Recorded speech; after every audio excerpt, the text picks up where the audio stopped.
ndio mimi nataka niwaambie na mnisikize. Especially Wazingishu. Watu wengi wamejaribu sana kutukoroga. Kwa sababu ya mambo ya ukabila.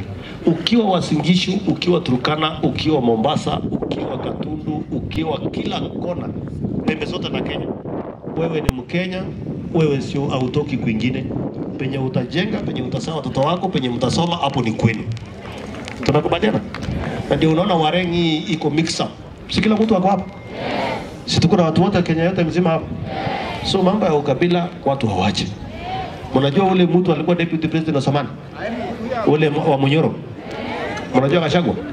Mnajua tulifukuza yeye kwa nini? Hatukufukuza yeye kwa sababu nyingine, tulifukuza yeye kwa sababu ya ukabila. Ujinga. Mtu umekuwa deputy president wa Kenya. Nataka mnisikize nyinyi wanafunzi. Umekuwa gavana wa Wazingishu. Bado unasema ati mimi mkale. So wewe ni mkumbavu. Tulifukuza wale wa Munyoro kwa sababu ya ukabila. Anachukua Wakikuyu ati watu wa Mount Kenya. Wacha mnisikize vizuri. Kama kuna watu sio wa kabila, ni watu wanatoka Mount Kenya. Kwa sababu ukienda Turkana utawapata. Ukienda Bungoma utawapata. Ukienda Kitale utawapata. Ukikuja Wazingishu utawapata. Ukienda Lamu utawapata. Alafu unapata mjinga mwingine anasema ati sisi watu wa mlima.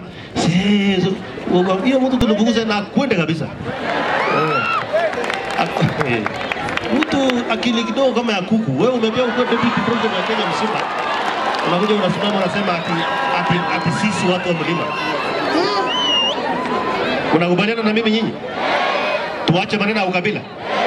Tushikane kama Kenya. Tukue kitu moja. Na hiyo ndio sisi tuko na mtu apenda asipenda hata ukasirika mesa wembe. Lakini ukabila Kenya hii tawe. Haiwezekani. Tunakubaliana? Ni kama mshinga mwingine hapa Trans Nzoia. Kuna mwingine hapa Trans Nzoia, huyu gavana wa Trans Nzoia. Watu wetu wanapea sumu raia kuanzia asubuhi mpaka jioni.